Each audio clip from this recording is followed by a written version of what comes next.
Hello, welcome back to Cutting Through. It's Davina Stanley here, and today I have with me CEO and Executive Coach Dan Auerbach. Now, Dan specializes in unlocking leaders' potential, and he works with clients in Australia and in the US, ranging from large enterprise clients and also some smaller, really agile clients as well. And today, he tells me he was in the leading Australian business newspaper as well.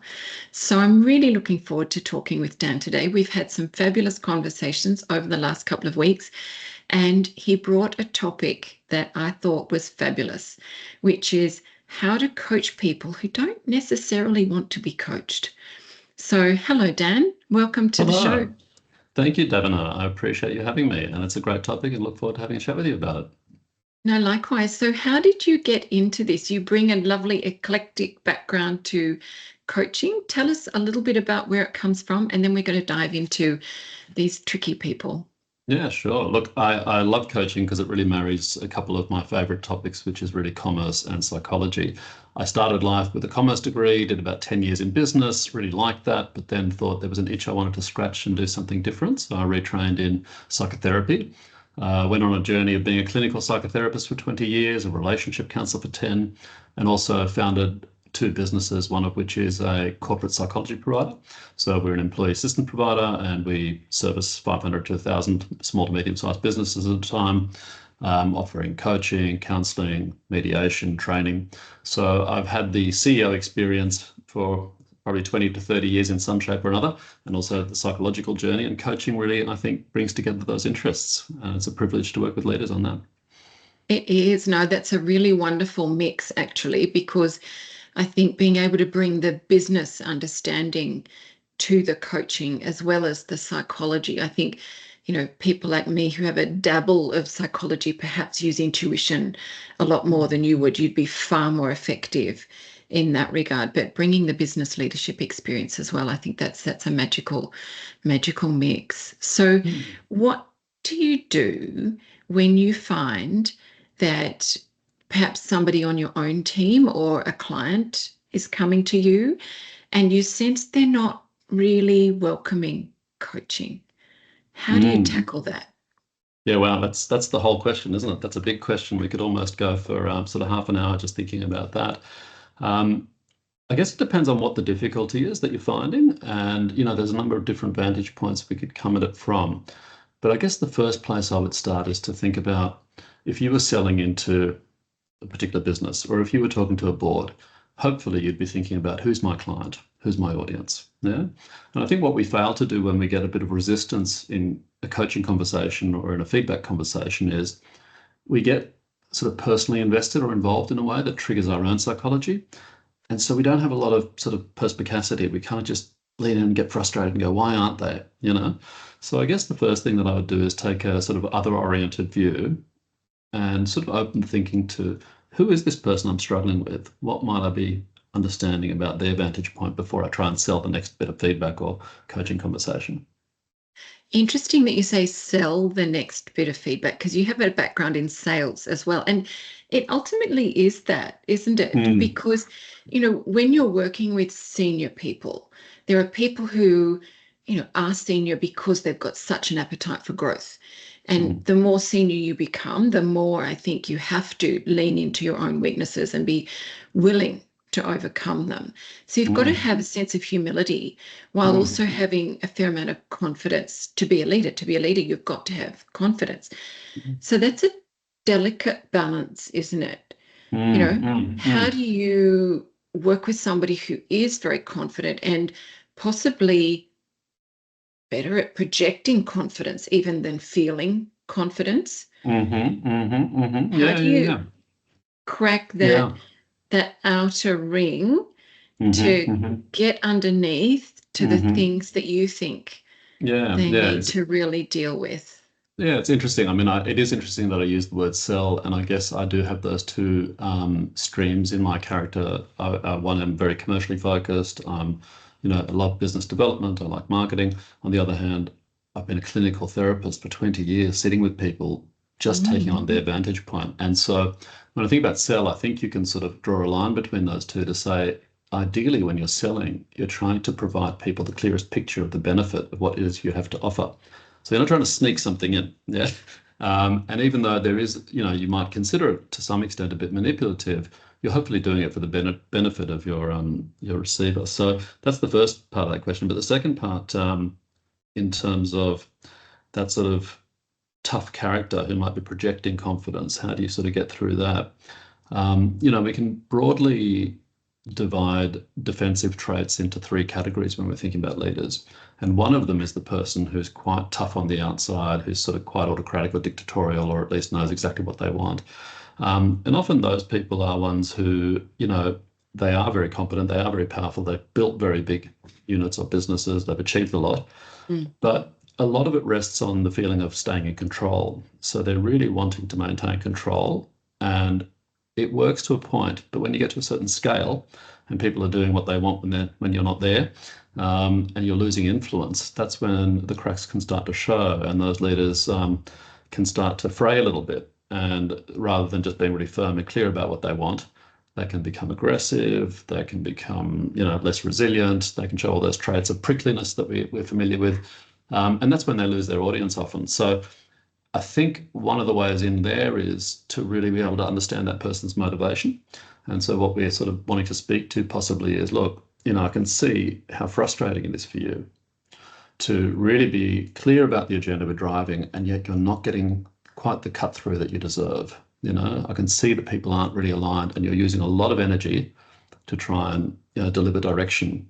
I wonder if there's a way that we could support you to find a way of getting bigger impact, greater impact, more collaboration, and it be less taxing for you, because it's kind of working, but it's taking a lot out of you. Yeah.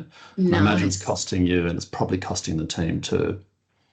Yeah, I love that. And so you're really looking at the benefit for them, but also helping them see the cost to themselves, which they might or might not be so aware of. Yeah, exactly. I think that's a really good recap of what I was saying there, really helping them see the cost and the benefit. I like that a lot.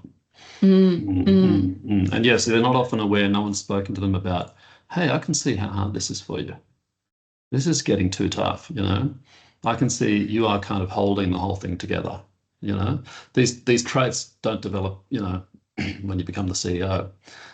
People who have this capacity to really manage a lot and hold it together are often coming from an environment where they learned to keep things together. Often they're the one person in the family who really knew what was going on, who really had a clear mind, who sort of organized, and there might have been a lot of fraying around the edges. And so there's this deep instinct to control and to make sure that other people are not out of control. They don't like mess, So when you can sort of speak to that, like I can see how stressful it is to try and keep everyone together. Why aren't they all rowing in the same direction? We need to give you some tools to help your team row in the right direction. This isn't okay. This is too much for you to hold, So yeah, and really, maybe there's a sense of unfairness too. Yeah. And I think that's a good thing to I'll use the word use. So, to draw on, to relate from. Yeah, because it might be the first thing that they're able to relate to and then step into something which later might give them a different vantage point. But for right now, they feel there's an unfairness. And I think that's where we need to meet people where they're at. Yeah, absolutely. No, I love that. And one of the things that I see in my work, in working with people, helping them lift their communication skills, particularly with the upper mid to senior crew, there's a feeling that, well, I'm senior, therefore I should be able to do this. And so it can be almost embarrassing to think that either they're not doing it very well, which they might not be, or, it's not just exciting that they could do it better because they feel like they should be able to already. You might find that sort of, but I should be able to do this sort of defensiveness. How do you get around that? Yeah, well, I'm not always the first person to approach somebody for coaching. Yeah. So sometimes it's an organization and might have a chief people officer or a board member who says to the CEO or to an executive, look, we can see the strain, a lot going on in the business. Would you benefit from some support? Or it might be that they have a goal of, moving from the executive to the CEO role or from senior leadership to the executive. And it's brought to them as a developmental plan. So sometimes it's about, there's something the person needs to cope with, and sometimes it's genuinely we need to, help you lift to the next level. But in terms of that sort of, if you like, shame or embarrassment about, not having all the skills just yet, the way I see it is that all the people I speak to are extraordinary high performers.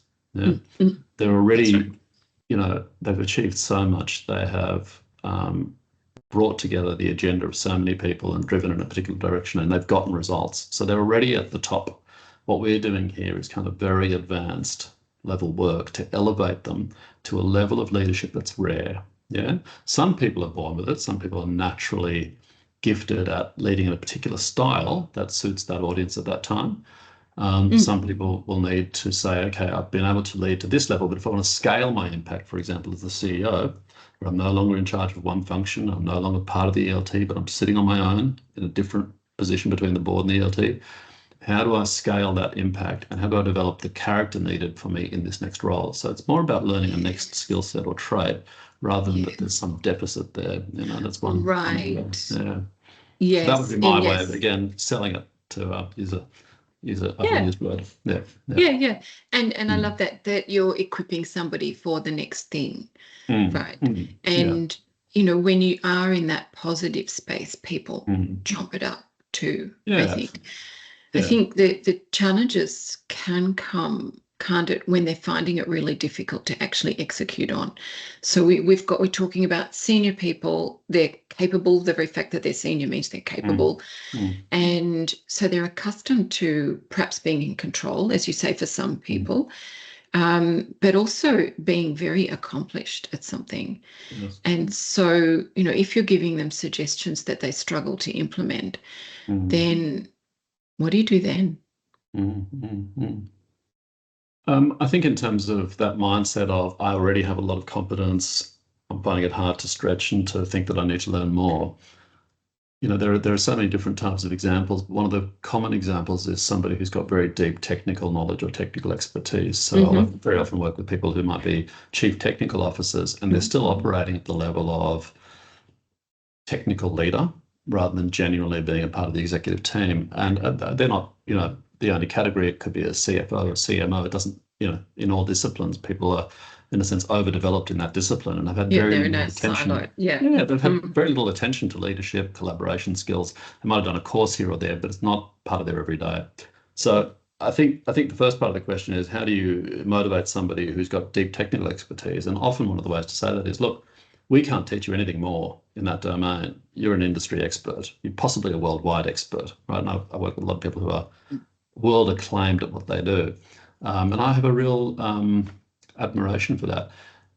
They haven't had as much investment in leadership. So if we're going to help you develop in any way, if we can give you anything more in your career, leadership might be low-hanging fruit for us. Would that be of interest to you? Yeah. So that's the first thing in terms of motivating those people. The second part around how would we encourage people to perform skills that they may have learned in the coaching space or that their manager and them are working on? That's a really interesting question. And if that question is about how do you get people to carry on the work, is that what I've understood correctly? How do you get them to? Partly, or maybe they've tried and they haven't succeeded at carrying on the work. Yeah, okay. It's a broad question. A bit embarrassed about that. And they don't maybe even want to acknowledge it because they feel like they're accustomed to got it. Yeah. Look, I think if they have a coach that they're relating to well, that is, part of the opportunity. They really are enjoying new learning and they're really supported in new learning. So they get excited about failures as much as results because they sort of go, look, this is where I'm sort of stuck a little bit. Can we workshop this? If they've got a great leader, that can be the case too. So I think once they're in coaching, it's not so challenging. But I think when we see leaders struggling to do certain things with their teams that are not working, if you as another leader, as a colleague, have an insight and you want to bring that to your peer, or if you're running a business, you want to bring it to one of your reports or, to anyone you're working with, I again would sort of say, look, let's think a little bit about who that person is and what would be motivational for them. How do we approach them? So I could speak to that for a moment in terms of the different characters, if that's useful. Yeah, absolutely. Yeah. So I guess, the ways in that I would think about might be simplified to say there's three categories that you might think of leaders in terms of defensive reactions. One might be the leader who is, as we've already discussed, quite dictatorial, acting autocratic. They're under stress and they're quite autocratic about the way they want to get things done. Another category might be the leader who sort of has an if you like, intellectual aloofness, like a distance, you know. Don't relate, they don't let a lot out, and they might just be quite sort of aloof and distant and sometimes critical, but quite withdrawn. And then the last style would be somebody who's quite obsequious, pleasing, they want to be everybody's mate. Would you mind terribly if you're not too busy if I got that report from you by whenever you're ready? So, you know, these are the three styles, you know, and for each of these people, there's a safety need that potentially is unmet, okay? So we already discussed the first leader, the autocratic style, where they really want to stay in control. The sort of, you know, edict for somebody like that might be, if I don't hold on to this, everything's going to fall apart. And they might physically feel that as anxiety of actually everything's going to fall apart, right? So for somebody like that, you might say, listen, I can see how important it is to keep this in control. What are we going to do to help you with that, right? That's going to sound really motivating for them. They're going to go, yeah, he gets me, right? Or she gets me. So how can we help you get this working better? This has to happen, right? That's really going to speak to somebody like that. So if you see somebody stressed and angry and autocratic, just say, hey, I can see this is super important, right? Let's see what we can do about this, and they'll join you. When you get somebody who's a little bit more aloof and distant, that's somebody who may find it a bit challenging to be in relationship or in conversation around something that's grey, something that's not known. Often these are analyticals. They might be people who are extremely intelligent and they're doing a lot of processing on the inside. They might want to have a perfect answer before they speak. They may not want to reveal too much of themselves in case they're exposed, right?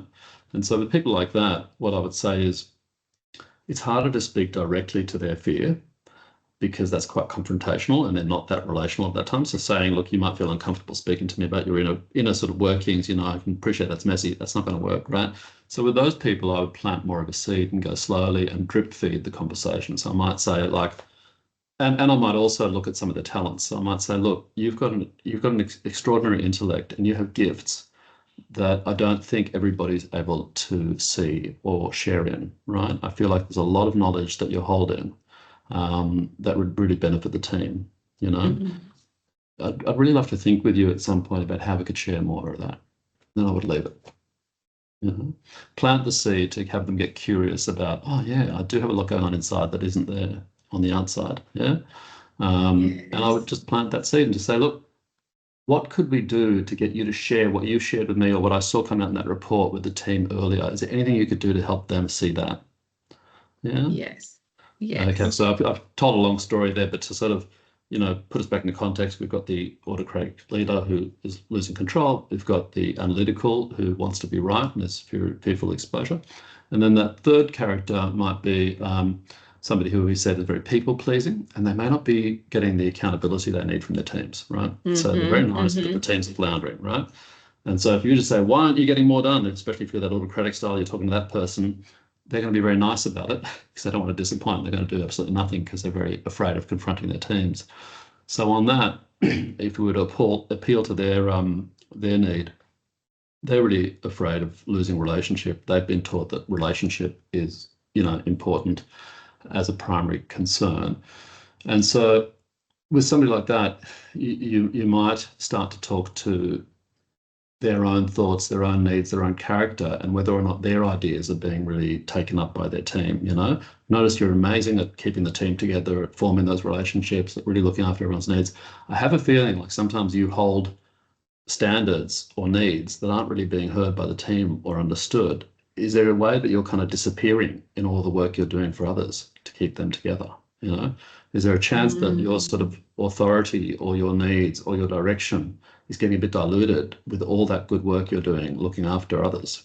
Yeah, they'll normally understand something about that, you know, and they might be curious. Yeah, and so from there it might be like, how can we start to, you know, sort of give you a way of having your voice heard and having there be a difference between being accommodating and being still relational but very firm and direct? Is that something you'd be interested in working on? So that you get more cut through and you're more visible in the team. So a very long way of saying, you know, different strokes for different folks. Yeah, absolutely. But I think part of what's interesting with these kinds of conversations is getting into the different folks and then the different strokes for for them, because, in our world, in mine, I'm often working in group settings. You're working one-on-one, where I think you have a lot more freedom to, just scratch it gently or go hard or, judge it in the moment. Whereas when you're doing it with a group, then it's quite different, isn't it? Because if you can see that somebody's struggling, and particularly they're more senior than some of the others in the room, which sometimes happens, then you get all sorts of deflection and trickery going on. So yes, that's an interesting actually topic as well. How do you deal with that? Which it's almost like, how do you coach the team in the moment to do better in that moment? Yes. And while maintaining respect for the hierarchy, got to be very delicate about that. Yeah, it's another topic, but I think hierarchy can complicate it. I think if there's let's say a CEO who's struggling, in front of the team, we don't want to make that necessarily visible or highlight that, but we might find a tactful way of saying, look, I get a feeling like there's a message here, Jeff, that you're holding, that the team hasn't fully heard or it hasn't been fully understood. Would you just mind spending a bit more time on that? So you kind of, or have I understood you correctly that you're saying, Jeff, that these are the three things that really matter? Which one do you think is key? So inviting them to sort of pick it up in a better way.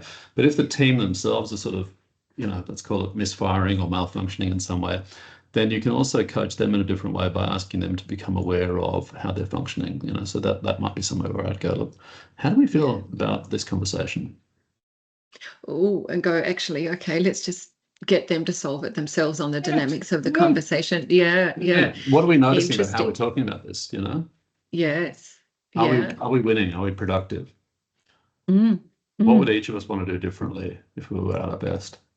Yeah. So there's lots of ways to play with that.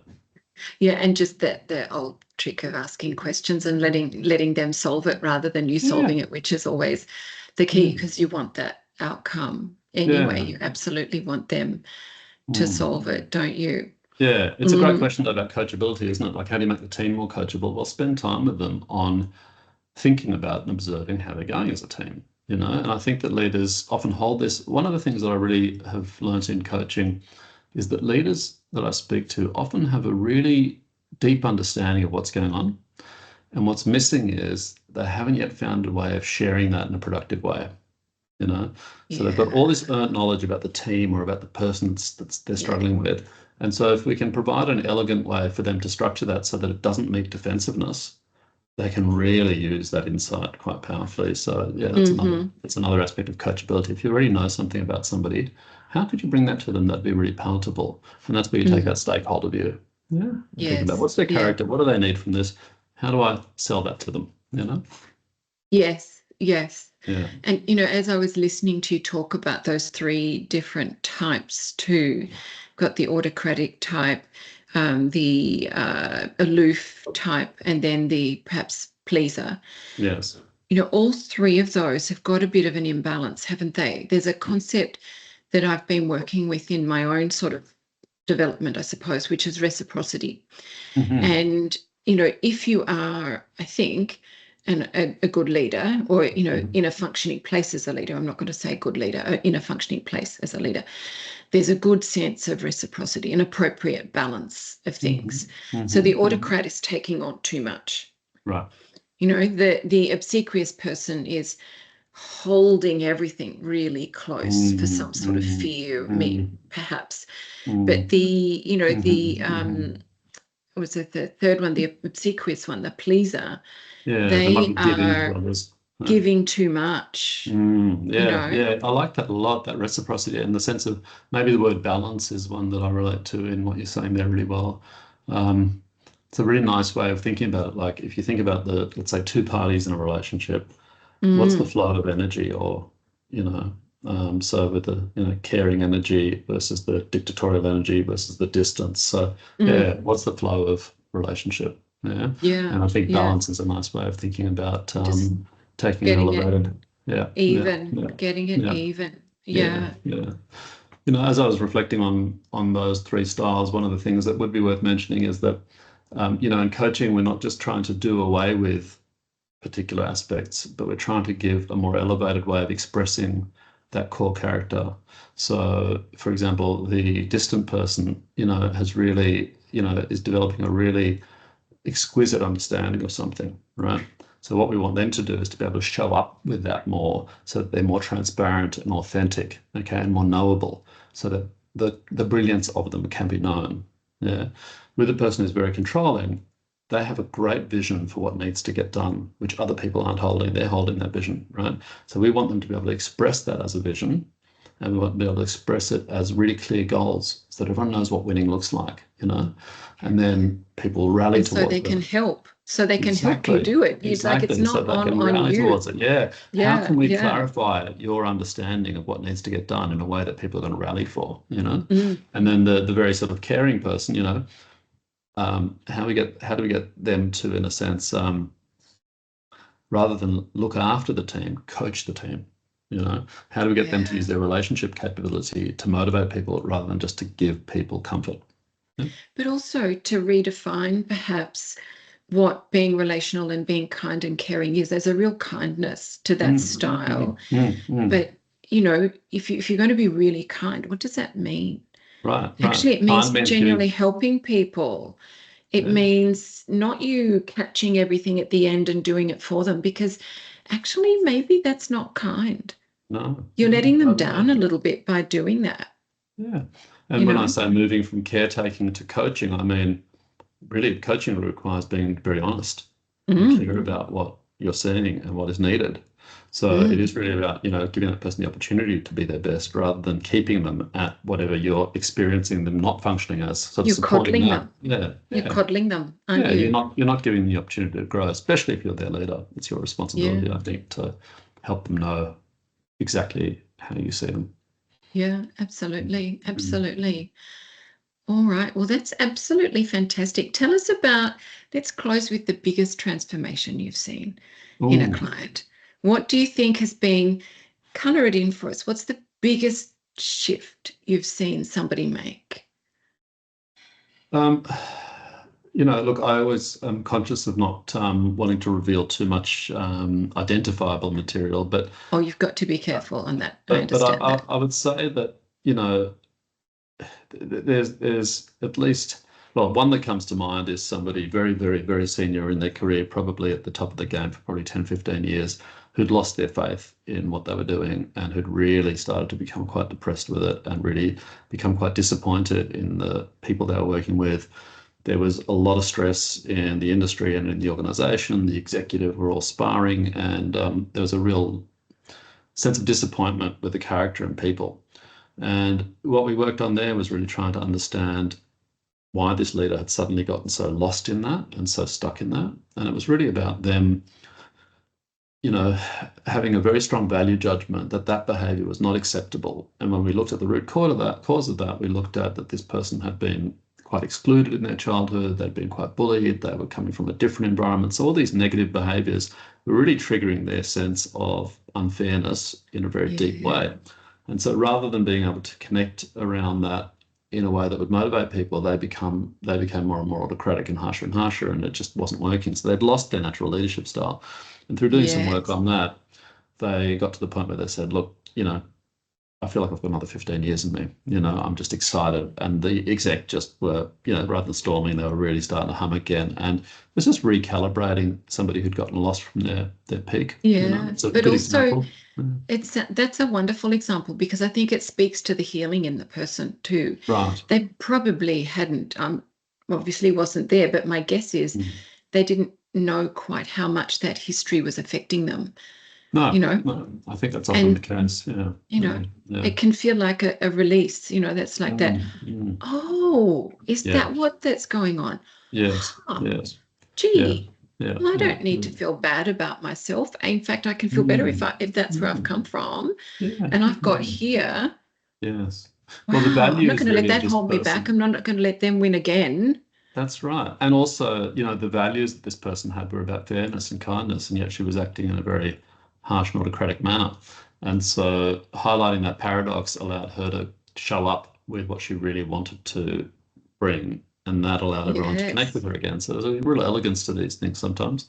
I'll mention Yes. one other one just briefly, which is a common sort of composite of characters, which is to say, a lot of people are coming for executive presence. And often what executive presence means, some degree of challenge with confidence in showing up in the relationship. And Hmm. a lot of people will get a huge benefit from understanding a bit about the source of their lack of confidence, getting some coaching or maybe some psychological help about overcoming that and seeing their brilliance, and then learning and being taught how to communicate it. And that's where I really value what you do, Davina. Um, the skill and the ability to put your ideas forward can be such a confidence boost.